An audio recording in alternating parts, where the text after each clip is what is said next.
بسم اللہ الرحمن الرحیم۔ السلام علیکم ورحمۃ اللہ وبرکاتہ۔ ہم کتاب النکاح پڑھ رہے تھے ہدایہ شریف سے،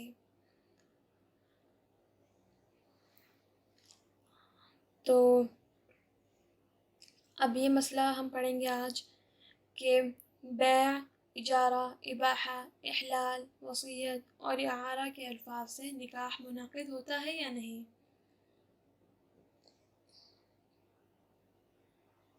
وَيَنْعَقِدُ بِلَفْظِ، تو اب آپ ترجمہ دیکھیں۔ وَيَنْعَقِدُ بِلَفْظِ الْبَيْعِ هُوَ الصَّحِيحُ لِوُجُودِ طَرِيقِ الْمَجَازِ، اور لفظ بیع سے نکاح منعقد ہو جاتا ہے صحیح قول کے مطابق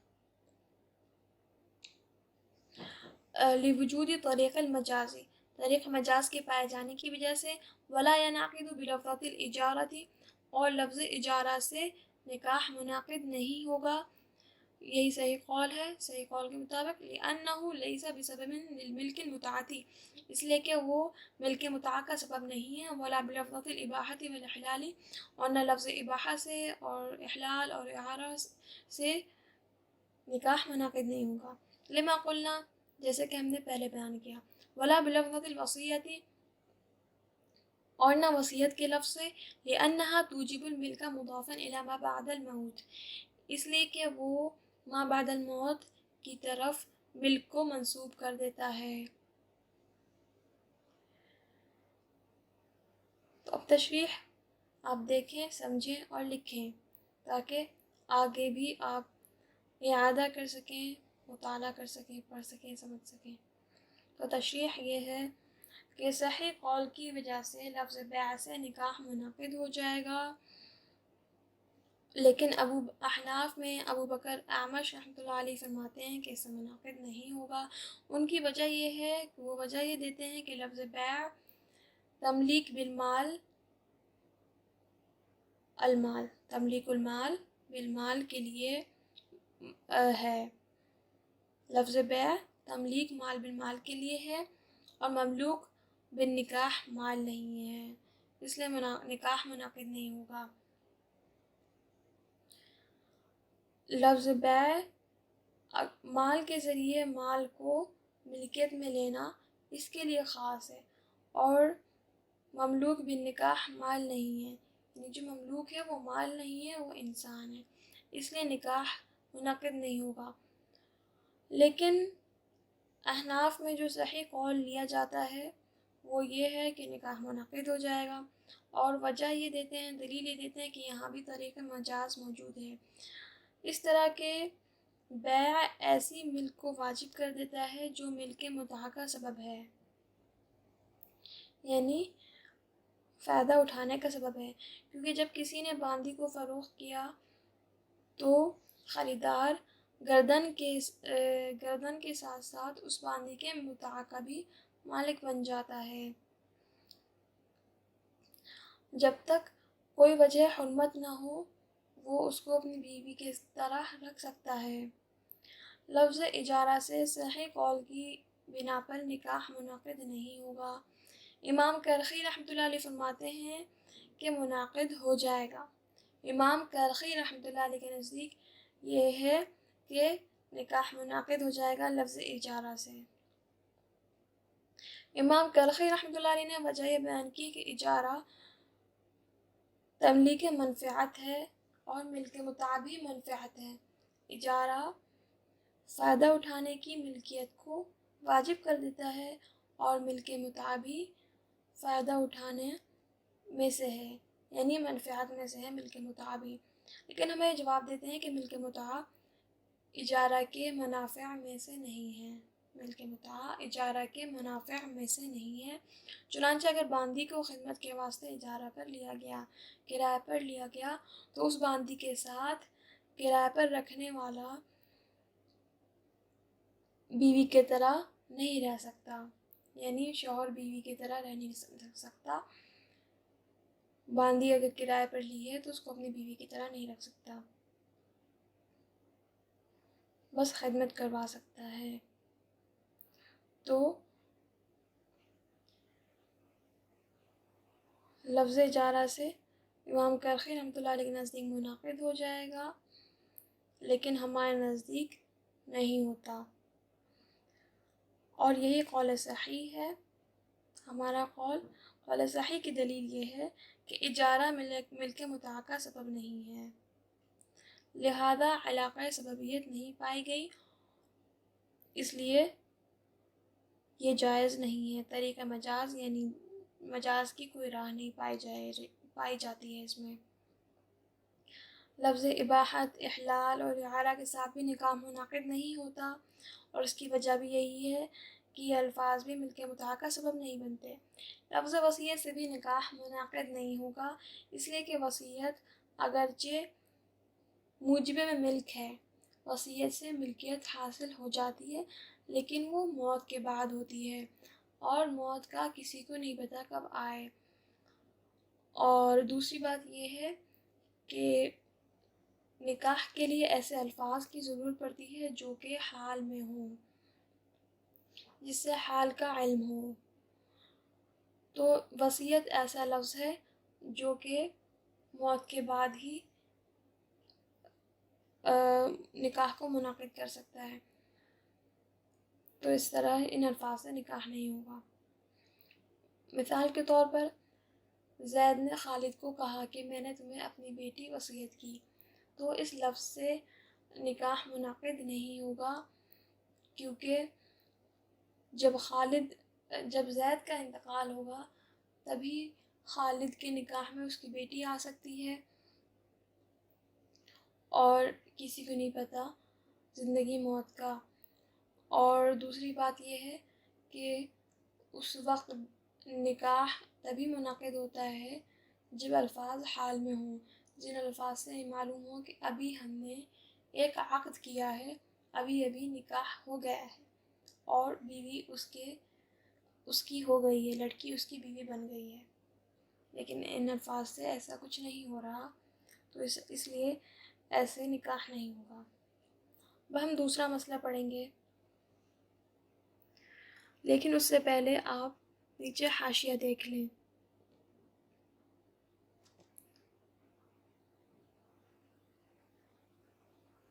اس حاشیے کو آپ اسکرین شاٹ بھی لے سکتے ہیں، اور آپ کے مطالعہ میں یہ کام آئے گا۔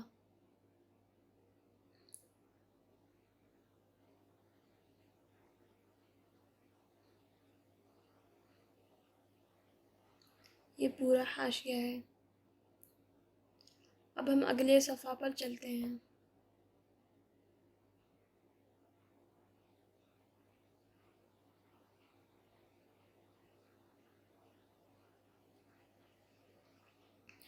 صفحہ 326، ولا ينعقد نکاح المسلمین الا بحضور شاہدین حرین، اور نکاح منعقد نہیں ہوتا ہے مسلمانوں کا مگر کہ دو گواہوں کی حاضری میں، جو کہ عاقلین، دونوں عقل مند ہوں، حرین، آزاد ہوں، بالغین، بالغ ہوں، مسلمین، دونوں مسلمان ہوں، رجلین، دونوں مرد ہوں، اور رجل امرأتین، یا ایک مرد اور دو عورتیں ہوں، عدولا کانوا او غیر عدول، انصاف والے ہوں یا نا انصاف ہوں، او محدودین فی القذف، یا قذف میں حد لگائی گئی ہو۔ قال اعلم ان الشہادۃ شرط فی باب النکاح، صاحب ہدایہ فرماتے ہیں کہ غور سے سنو کہ گواہی نکاح کے باب میں شرط ہے، لقولہ علیہ السلام لا نکاح الا بشہود، آپ صلی اللہ علیہ وسلم کی اس قول کی وجہ سے کہ گواہوں کی حاضری کے بغیر کوئی نکاح نہیں ہے۔ وہ حجۃ علی مالک رحمہ اللہ علیہ فی اشتراط الاعلان، اور یہ امام مالک رحمۃ اللہ علیہ کے خلاف حجت ہے اعلان کو شرط لگانے میں، دون شہادتی، شہادت کے بغیر، بجائے شہادت کے۔ وہ حجۃ علی مالک رحمہ اللہ علیہ فی اشتراط الاعلان دون شہادتی، اور یہ امام مالک رحمۃ اللہ علیہ کے خلاف حجت ہے اعلان کو شرط لگانے میں بجائے گواہی کے۔ ولا بد من اعتبار الحریت، اور آزادی کا اعتبار ضروری ہے اس میں، لأن العبد لا شہادت له لعدم الولایتی، اس لیے کہ غلام کی شہادت نہیں ہوتی ولایت نہ پائے جانے کی وجہ سے۔ ولا بد من اعتبار العقل والبلوغ، اور عقل اور بلوغ کا اعتبار ضروری ہے، لأنه لا ولایت بدونہما، اس لیے کہ ان کے بغیر کوئی ولایت نہیں ہے۔ ولا بد من اعتبار الاسلام فی انکحۃ المسلمین، اور مسلمانوں کے نکاح میں اسلام کا اعتبار ضروری ہے، لأنه لا شہادت للکافر علی المسلم، اس لیے کہ مسلمان پر کافر کی گواہی کا اعتبار نہیں ہے۔ ولا یشترط وصف الذکورۃ حتی ینعقد بحضور رجل وامرأتین، اور مذکر ہونے کی شرط نہیں لگائی گئی ہے، حتی ینعقد بحضور رجل وامرأتین، چنانچہ ایک مرد اور دو عورتوں کی حاضری میں نکاح منعقد ہو جائے گا۔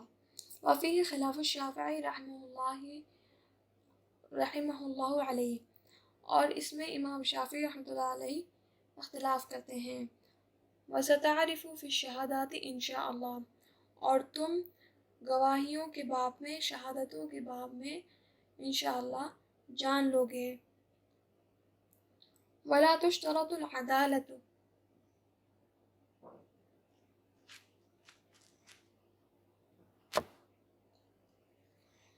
ولا تشترط العدالۃ حتی ینعقد بحضرۃ الفاسقین، اور عدالت کو شرط نہیں لگایا جاتا یہاں تک کہ منعقد ہو جاتا ہے نکاح دو فاسقوں کی حاضری میں ہمارے نزدیک۔ خلافاً للشافعی، برخلاف امام شافعی رحمۃ اللہ علیہ کے، لہو ان الشہادۃ من باب الکرامۃ والفاسق من اہل الاہانۃ، ان کی دلیل یہ ہے کہ گواہی کرامت کے باب میں سے ہے، عزت دینے کے باب میں سے ہے، والفاسق من اہل الاہانۃ، اور فاسق ذلت دینے والوں میں سے ہے، ذلیل ہونے والوں میں سے ہے۔ فاسق جو ہے اہل اہانت میں سے ہے۔ ولنا انہ من اہل الولایت، اور ہماری دلیل یہ ہے کہ وہ اہل ولایت میں سے ہے۔ فیکون من اہل الشہادت، تو اہل شہادت میں سے بھی ہوگا۔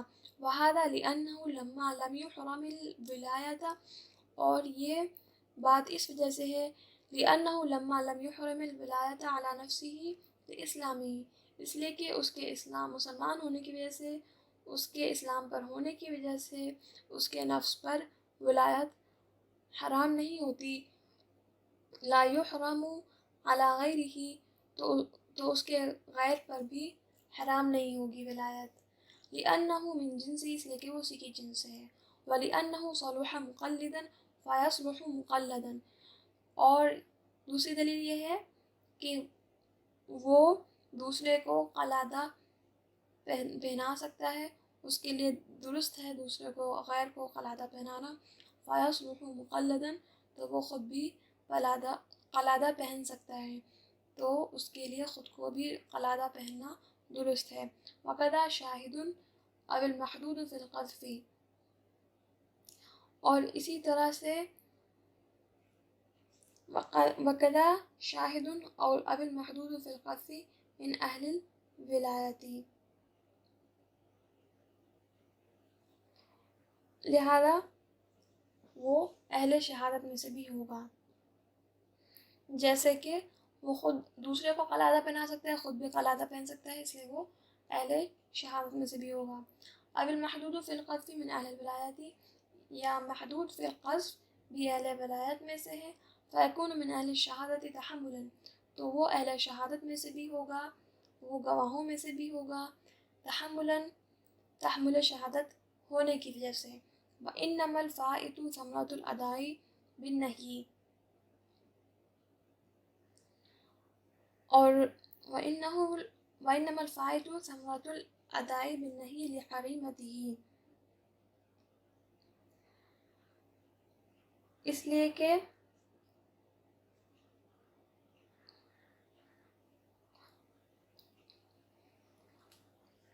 اور فوت ثمرہ ادا ہے مخالفت کی وجہ سے جو اس کے محرم ہونے کی وجہ سے ہے، اور فوت ثمرہ ادا ہے مخالفت کی وجہ سے جو اس کے محرم ہونے کی وجہ سے ہے، اور ادا کے فوت ہونے کا لحاظ نہیں کیا جائے گا، ولا یبالی بفواتہ، اور ادا کے فوت ہونے کا لحاظ نہیں کیا جائے گا، کما فی شہادت العمیان وابن العاقدین، جیسا کہ اندھے کی گواہی اور عاقدین کے بیٹوں کی گواہی کے بارے میں ہے۔ باب تشریح دیکھیں۔ یہاں مصنف رحمۃ اللہ علیہ یعنی صاحب ہدایہ شرط نکاح کو بیان فرما رہے ہیں۔ چنانچہ فرمایا کہ نکاح میں شہادت شرط ہے۔ امام مالک رحمۃ اللہ علیہ فرماتے ہیں کہ اعلان شرط ہے، شہادت شرط نہیں ہے۔ امام مالک رحمۃ اللہ علیہ نے دلیل یہ دی ہے، ایک حدیث ہے جس کا مفہوم ہے اعلن النکاح ولو بالدف، کہ نکاح کا اعلان کرو اگرچہ دف سے کرو۔ تو احناف دلیل میں حدیث پیش کرتے ہیں لا نکاح الا بشہود، کہ گواہوں کے بغیر نکاح منعقد نہیں ہوتا۔ امام مالک رحمۃ اللہ علیہ حدیث جو پیش کرتے ہیں اس کا جواب یہ ہے کہ یہ حدیث وجوب اعلان پر تو دلالت کرتی ہے، یعنی اعلان کے واجب ہونے پر تو دلالت کرتی ہے، لیکن اعلان کے شرط ہونے پر دلالت نہیں کرتی۔ اس کے بعد صاحب کتاب نے گواہوں کی چند صفات بیان کی ہیں۔ اول یہ ہے کہ دونوں کا آزاد ہونا ضروری ہے، کیونکہ شہادت کا اہل وہی شخص ہوگا جس کو حق ولایت حاصل ہے، اور چونکہ غلام کو اپنی ذات پر ولایت کا حق حاصل نہیں، لہذا وہ غیر پر ولایت کیسے حاصل کر سکتا ہے۔ ولایت کہتے ہیں تنفیذ القول علی الغیر، یعنی غیر پر کسی قول کے نافذ کرنے کو۔ دوسری بات یہ کہ دو گواہ عاقل اور بالغ ہوں، کیونکہ ان دونوں چیزوں کے بغیر ولایت کا حق حاصل نہیں ہو سکتا، لہذا شہادت کا حق بھی حاصل نہیں ہوگا۔ تیسری بات یہ کہ مسلمانوں کے نکاح میں گواہوں کا مسلمان ہونا ضروری ہے۔ دلیل یہ ہے کہ کسی مسلمان کے خلاف کافر کو شہادت کا حق حاصل نہیں ہے۔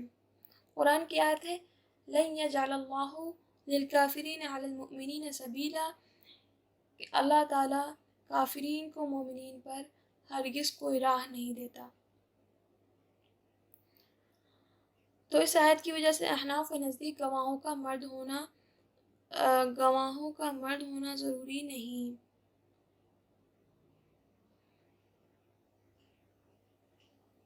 بلکہ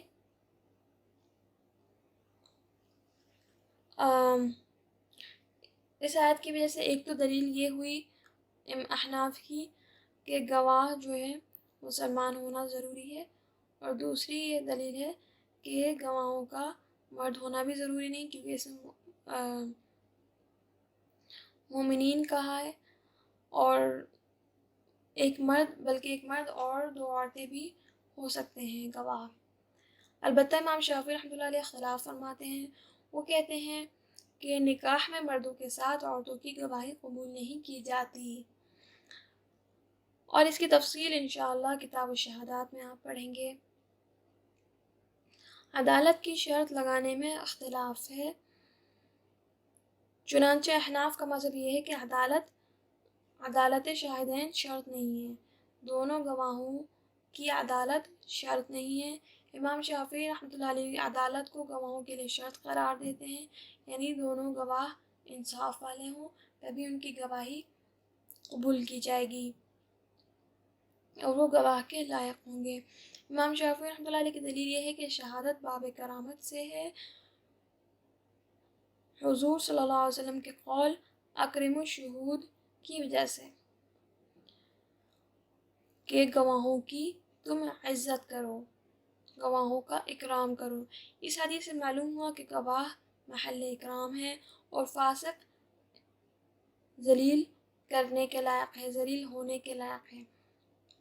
دلیل کیے جانے کے لائق ہیں، لہذا فساق کو گواہ نہ بنا کر ان کی اہانت کی جانی چاہیے، نہ یہ کہ ان کو گواہ بنا کر ان کا اکرام کیا جائے۔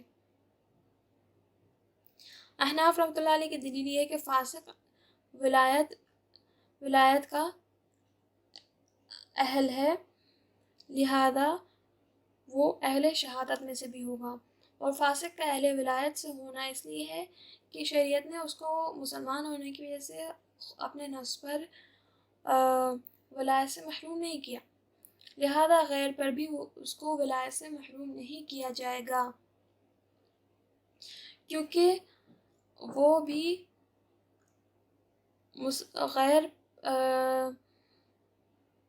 کیونکہ وہ مسلمان ہیں اور غیر بھی مسلمان ہیں، اور دونوں ہم جنس ہیں اور ہم جنس پر ولایت حاصل ہوتی ہے۔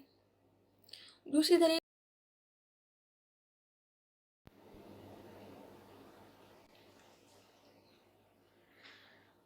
دلیل کا حاصل یہ ہے کہ فاسق حاکم بن سکتا ہے، اور حاکم کے لیے جائز ہے کہ وہ کسی کو قاضی بنا دے، اور فاسق حاکم جب دوسرے کو قاضی بنا سکتا ہے تو خود بھی قاضی بن سکتا ہے، اور جب قاضی بن سکتا ہے تو وہ گواہ بھی بن سکتا ہے، اس لیے کہ شہادت اور قضا دونوں ایک ہی باب سے ہے، کیونکہ دونوں میں تنفیذ الحکم علی الغیر کے معنی پائے جاتے ہیں، دونوں میں دوسرے پر حکم کے نافذ کرنے کے معنی پائے جاتے ہیں۔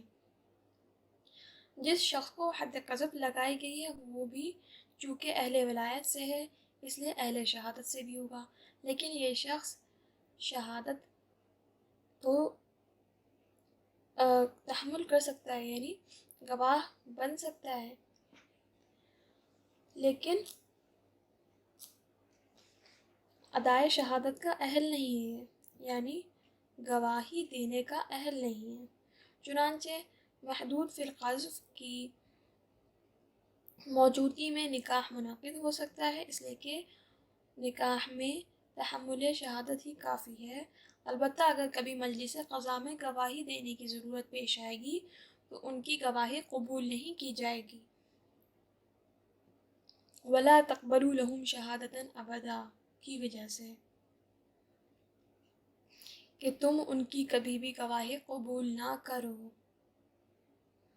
ایسے لوگوں کی۔ یہ بالکل ایسا ہے جیسے کہ دو اندھوں یا عاقدین کے دو بیٹوں کی موجودگی میں نکاح منعقد ہو سکتا ہے، اس لیے کہ تحمل شہادت کے لیے کہ اہل ہیں یہ دونوں، لیکن اندھوں کی گواہی اور عاقدین کے بیٹوں کی گواہی باپ کے حق میں قبول نہیں کی جائے گی، البتہ اگر وہ باپ کے خلاف بیٹا گواہی دے تو قبول کر لی جاتی ہے گواہی۔ تو آج کا سبق پورا ہوا، جزاکم اللہ خیرا، السلام علیکم ورحمۃ اللہ وبرکاتہ۔